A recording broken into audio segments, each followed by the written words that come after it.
मोदी जी को जय श्री राम। मोदी जी को जय श्री राम। फिर एक बार मोदी सरकार, फिर एक बार मोदी सरकार।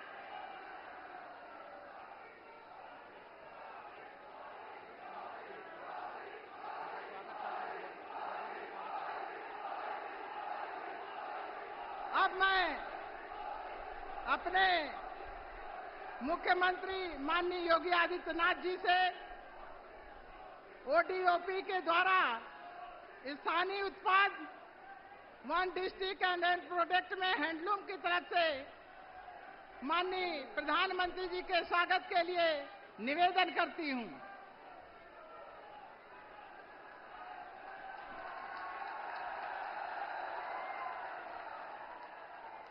अब मैं माननीय गीता साक्य जी, सरिता भदौरिया जी, गुड़िया जी, पूनम संखवार जी, इन बहनों को मैं नारी शक्ति के लिए आमंत्रित करती हूं कि वो प्रधानमंत्री जी का स्वागत अभिनंदन करें।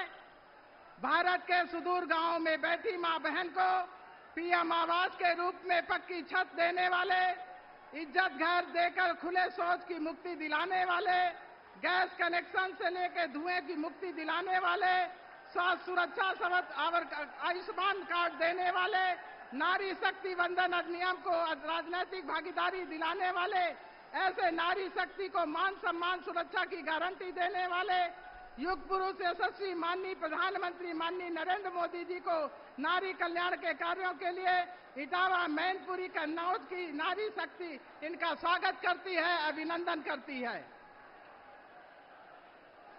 अब मैं माननीय प्रधानमंत्री जी के स्वागत के लिए तीनों प्रत्याशियों से मैं निवेदन करूंगी कि वो अंग वस्त्र के द्वारा उनका स्वागत और अभिनंदन करें।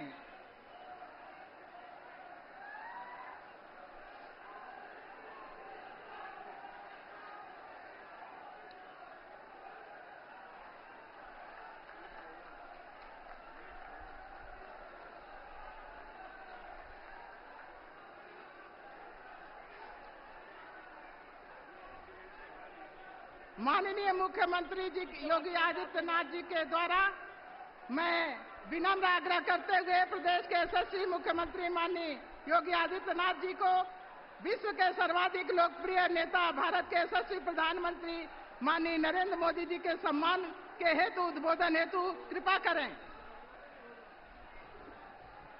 भारत माता की, भारत माता की, भारत माता की। वंदे वंदे वंदे।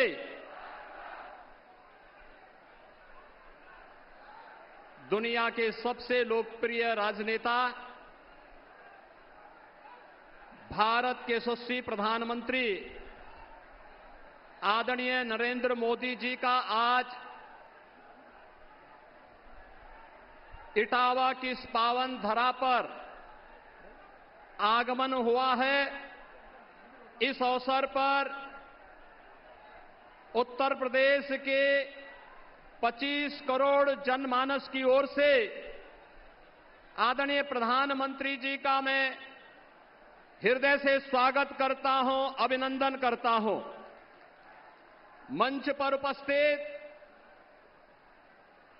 भारतीय जनता पार्टी के इटावा लोकसभा क्षेत्र से प्रत्याशी डॉक्टर रामशंकर कठेरिया जी, मैनपुरी लोकसभा क्षेत्र से भारतीय जनता पार्टी के प्रत्याशी श्री जयवीर सिंह जी, कन्नौज लोकसभा क्षेत्र से प्रत्याशी श्री सुब्रत पाठक जी, मंच पर उपस्थित प्रदेश सरकार के सभी मंत्रीगण, सभी माननीय जनप्रतिनिधिगण, भारतीय जनता पार्टी के सभी पदाधिकारीगण, भारी संख्या में इटावा, मैनपुरी और कन्नौज लोकसभा क्षेत्र से जुड़े हुए सभी मेरे मतदाता बहनों और भाइयों, आज हम सबका सौभाग्य है कि भारत माता के अनन्य साधक, भारत के यशस्वी प्रधानमंत्री आदरणीय नरेंद्र मोदी जी का इस भर्तना की भूमि पर आगमन हुआ है। भर्तना आगमन पर आप सबकी ओर से मैं आदरणीय प्रधानमंत्री जी का हृदय से स्वागत करता हूं, अभिनंदन करता हूं। बहनों और भाइयों, लोकसभा चुनाव के 2 चरण संपन्न हो चुके हैं और तीसरे चरण में 7 मई को और चौथे चरण में 13 मई को भारत की जनता जनार्दन के द्वारा लोकतंत्र के इस महापर्व में सहभागी बनकर के भारत के भविष्य के लिए चुनाव करना है। बहनों और भाइयों, लोकसभा चुनाव के दौरान हम इस बात को स्पष्ट देख रहे हैं, देश के अंदर वर्तमान में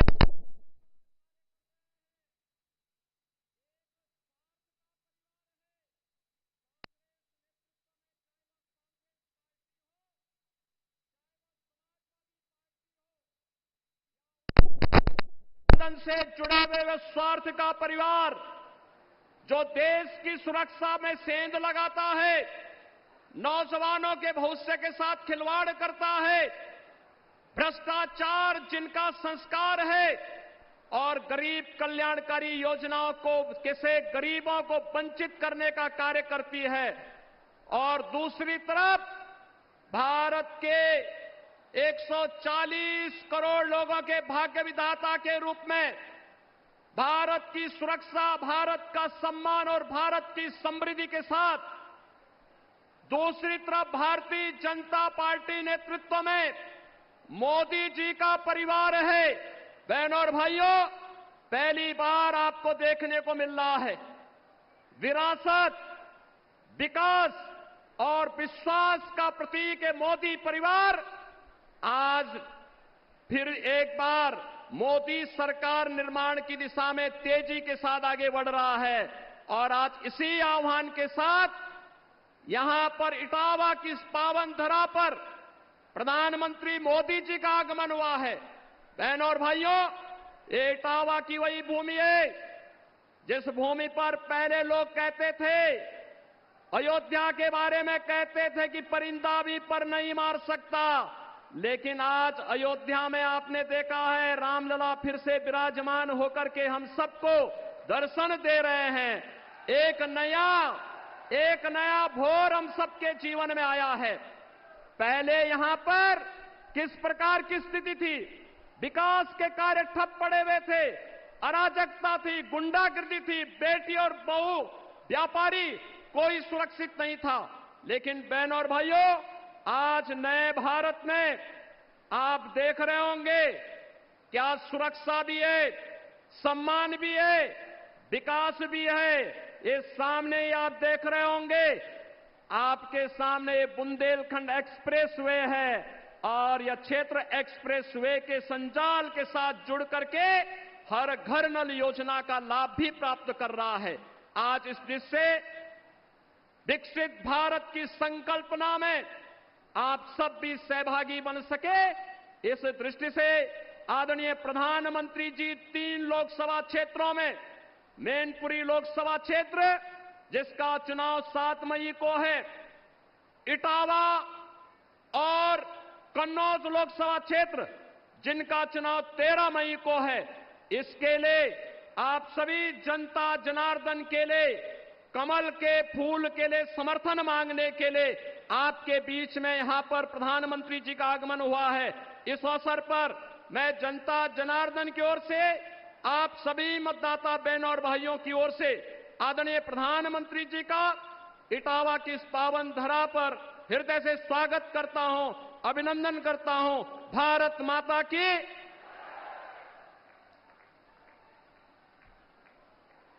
अब मैं भारत के यशस्वी प्रधानमंत्री माननीय नरेंद्र मोदी जी से मैं विनम्रतापूर्वक आग्रह करते हुए जन जन के मन के देश के यशस्वी प्रधानमंत्री माननीय नरेंद्र मोदी जी को भारत माता की, भारत माता की, शीतला माता की, शीतला माता की।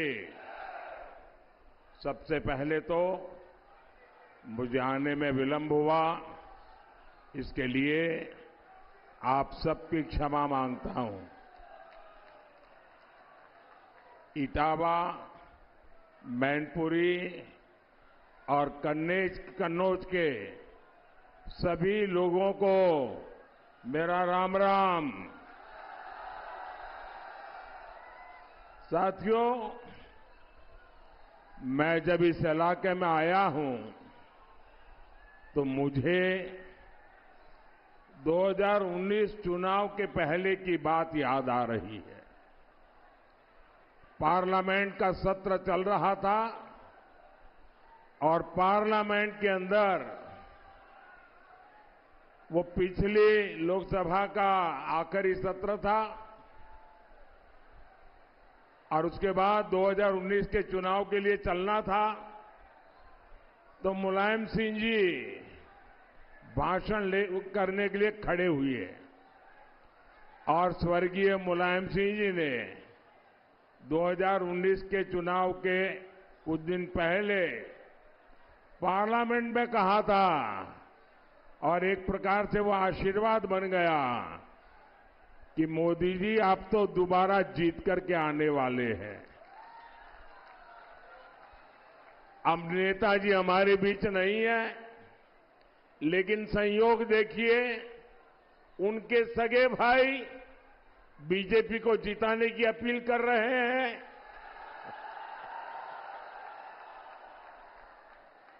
उनके दिल की बात जुबान पर आ ही गई।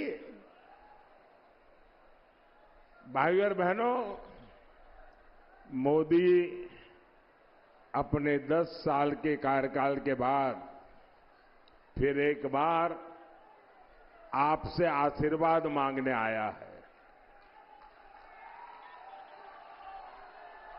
आप सबने मेरी मेहनत देखी है, ईमानदारी से आप लोगों की सेवा करना ये मेरा धर्म रहा है। अब मोदी भारत के लिए आने वाले 5 साल ही नहीं 25 साल का रास्ता बना रहा है। भारत 1000 साल के लिए सशक्त हो, मोदी उसकी नींव तैयार कर रहा है। और मोदी ये सब क्यों कर रहा है? क्योंकि मोदी रहे या न रहे, देश हमेशा रहेगा।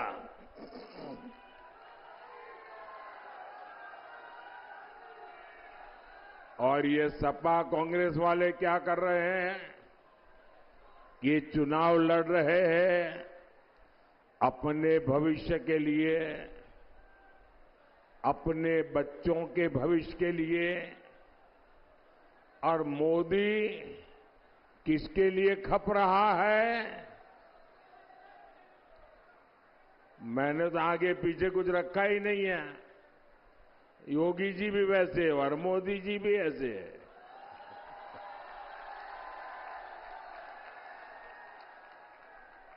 ये मोदी योगी खप क्यों रहा है?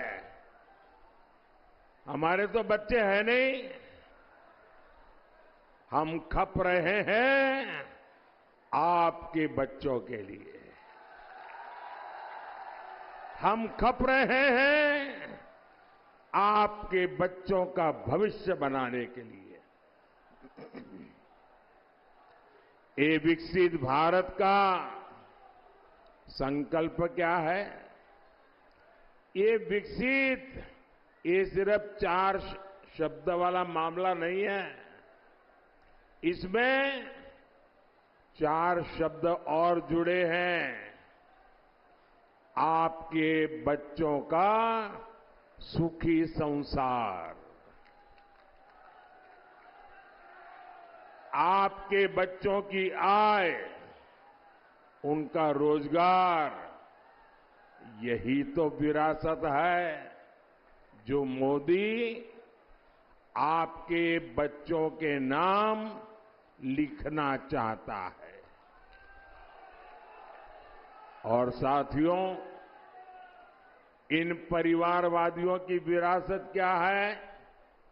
इनकी विरासत गाड़ी, बंगला, राजनीतिक रसूख, कोई मैनपुरी, कन्नौज और इटावा को अपनी जागीर मानता है, कोई अमेठी रायबरेली को अपनी जागीर मानता है, लेकिन मोदी की विरासत गरीब का पक्का घर है। मोदी की विरासत देश की करोड़ों माताओं बहनों को मिला शौचालय है। मोदी की विरासत दलित पिछड़ों को मिला बिजली, गैस, नल, ये जो सुविधा है ना, वो मोदी की विरासत है। मोदी की विरासत गरीबों को मिला मुफ्त अनाज है। मोदी की विरासत गरीबों को मिला मुफ्त इलाज है। मोदी की विरासत आपके बच्चों के उज्जवल भविष्य के लिए बनाई गई राष्ट्रीय शिक्षा नीति है। मोदी की विरासत तो सबकी है, सबके लिए है। कौन जानता है कि 2047 में, 2047 में आपका ही बेटा बेटी प्रधानमंत्री बने, मुख्यमंत्री बने।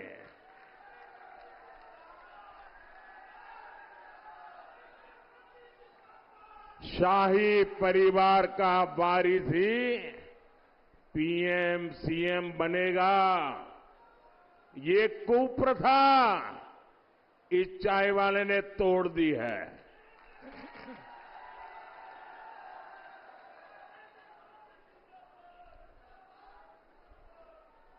हमारे यहां कभी राजा राममोहन राय का नाम आता है कि भाई उन्होंने फलानी कुप्रथा तोड़ दी। वैसे कभी आएगा कि देश में एक प्रधानमंत्री होते थे, चाय वाले थे, और उसने एक ऐसी कुप्रथा को तोड़ दिया कि गरीब का बेटा भी मुख्यमंत्री बन सकता है, गरीब का बेटा भी प्रधानमंत्री बन सकता है। भाइयों और बहनों, सपा कांग्रेस की बातें झूठी, वादे भी झूठे हैं। सपा कांग्रेस के नारे झूठे और नियत में भी खोट। ये लोग लगातार झूठ बोलेंगे, चाहे इसमें देश का, समाज का कितना ही नुकसान क्यों न हो।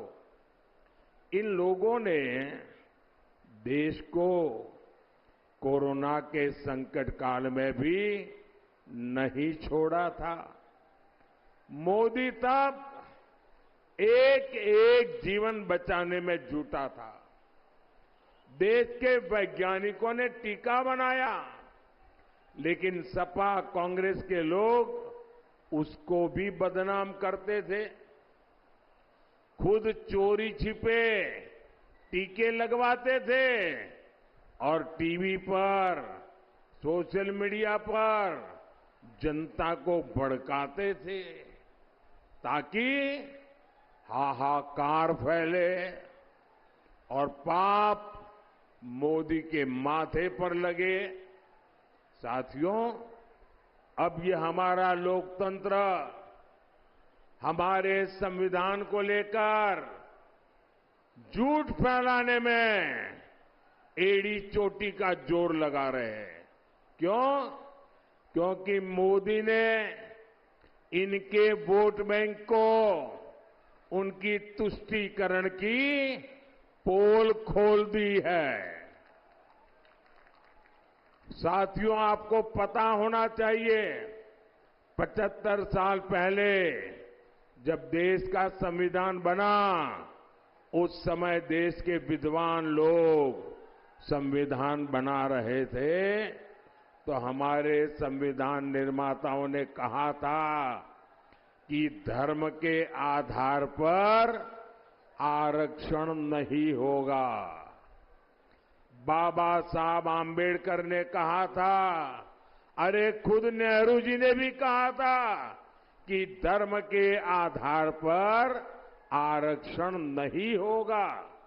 लेकिन अब सपा, कांग्रेस, ये सारी कंपनी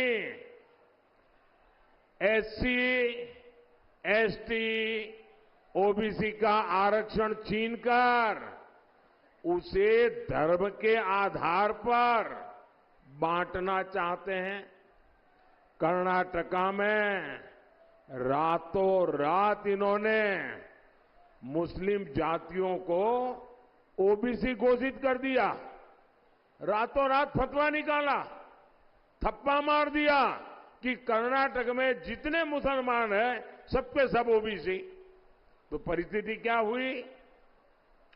वहां जो ओबीसी को 27% आरक्षण मिला हुआ था, इसका सबसे बड़ा हिस्सा इन्होंने डाका मार लिया, चोरी कर ली।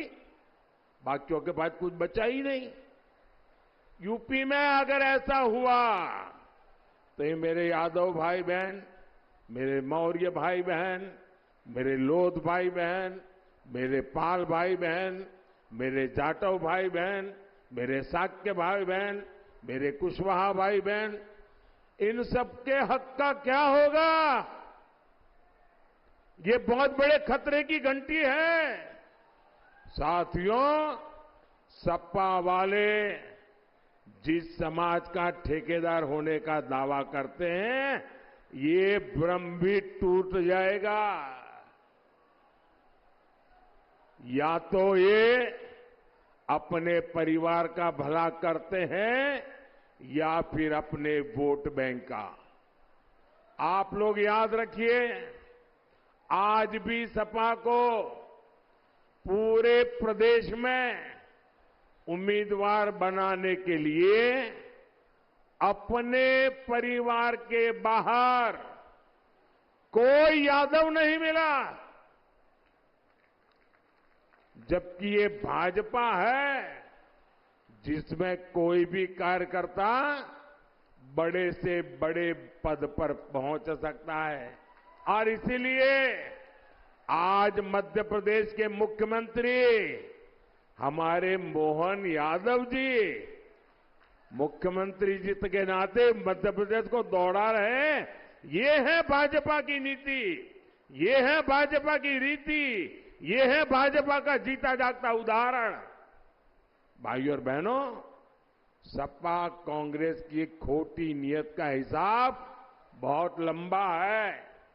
आप याद कीजिए, 5 साल पहले कांग्रेस का शाही परिवार चुनाव के समय मंदिर मंदिर घूम रहा था।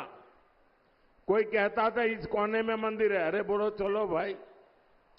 कांग्रेस के शहजादे ने तो कोट के ऊपर जनेऊ तक पहन लिया था, लेकिन इस बार मंदिर के दर्शन बंद, कोट के बाहर टंगा जनेऊ उतर गया।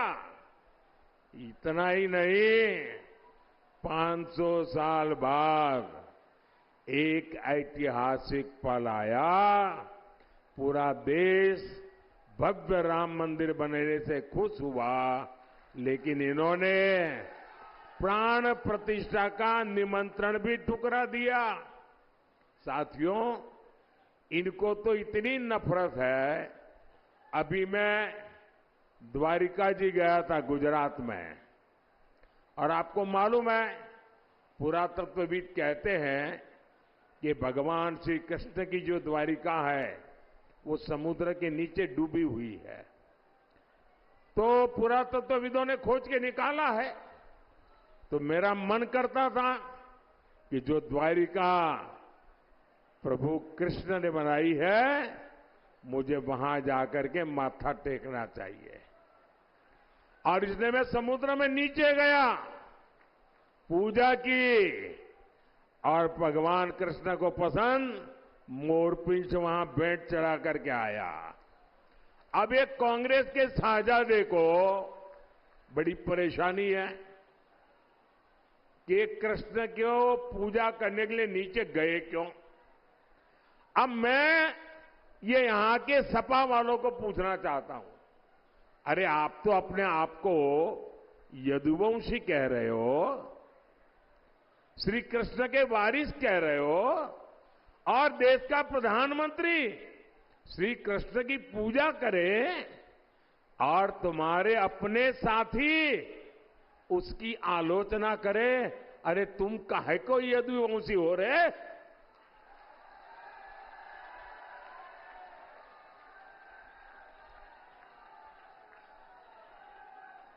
उनको पूजा भी नौटंकी लग रही है। मोदी को गाली देते देते ये लोग भगवान कृष्ण की पूजा तक का अपमान करने लगे हैं, और ये यदुवंशी उनकी आरती उतार रहे हैं। आपको शहजादे की आरती उतारनी है तो उतारो, मोदी तो श्री कृष्ण की आरती उतारेगा, उतारेगा, उतारेगा। पहले उन्होंने कहा कि द्वारका में समुद्र के बीच कुछ है ही नहीं। अब कल उन्होंने फिर कृष्ण पूजा का मजाक उड़ाया।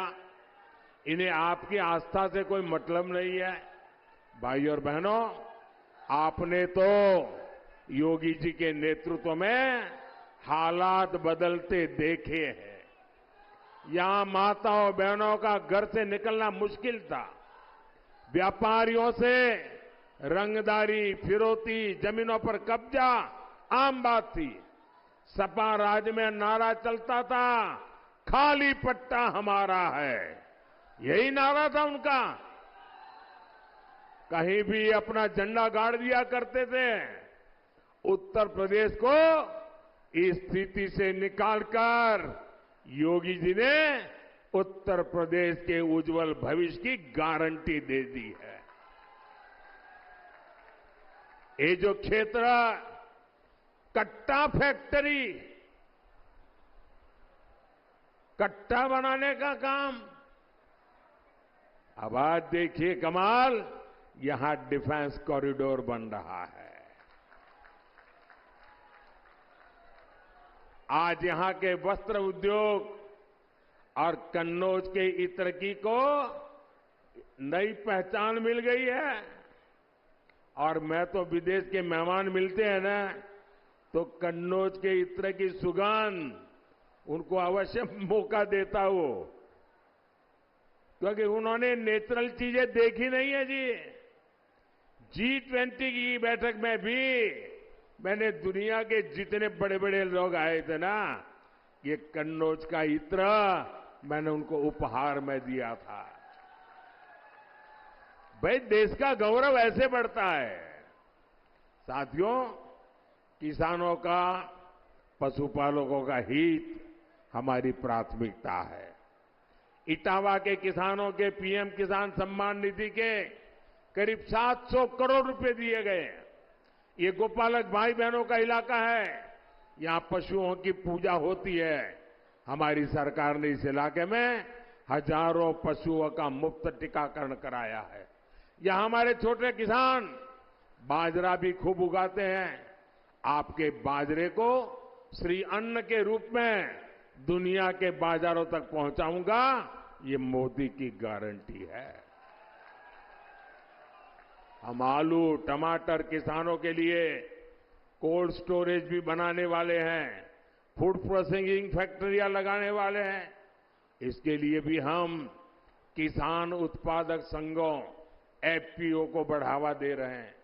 साथियों, यहां इतनी बड़ी संख्या में बहनें आई है, आपके लिए तो मोदी की खास गारंटी है। मुझे गांव की बहनों को ड्रोन पायलट बनाना है ताकि वो खेती में ड्रोन क्रांति की लीडर बने। बहनों को बिजली की बिल की बहुत चिंता होती है। अब मोदी बिजली का बिल भी जीरो करने वाला है, जीरो। पीएम सूर्यघर मुफ्त बिजली योजना से आपके छत पर सोलर लगाने के लिए मोदी पैसा देगा। आपको मुफ्त बिजली भी मिलेगी और अतिरिक्त बिजली आप सरकार को बेच करके कमाई भी करोगे। साथियों, हमारी सरकार युवाओं के लिए लगातार काम कर रही है। मुद्रा योजना ने यहां के हजारों युवाओं को उनके मन का काम करने के आर्थिक मदद की है। अब भाजपा ने तय किया है कि मुद्रा योजना के तहत बिना गारंटी 20 लाख रुपए तक की मदद मिला करेगी। इससे युवाओं को स्वरोजगार के नए मौके मिलेंगे। यहां जो इंफ्रास्ट्रक्चर के काम हो रहे हैं, यहां जो कनेक्टिविटी के काम हो रहे हैं, इससे युवाओं के लिए अवसर बढ़ेंगे। साथियों, आप सिर्फ सांसद नहीं चुनेंगे, आप हिंदुस्तान की सरकार चुनेंगे। जब आप मैनपुरी से हमारे वरिष्ठ नेता भाई जयवीर सिंह जी को, इटावे से मेरे साथी भाई रामशंकर कठेरिया जी को और कन्नौज से भाई सुब्रत पाठक जी को चुनेंगे तो मोदी सशक्त होगा। आप जब कमल के निशान पर बटन दबाएंगे ना, तो ये वोट सीधा सीधा मोदी के खाते में जाएगा। मेरी प्रार्थना 7 मई और 13 मई को भारी मतदान की है।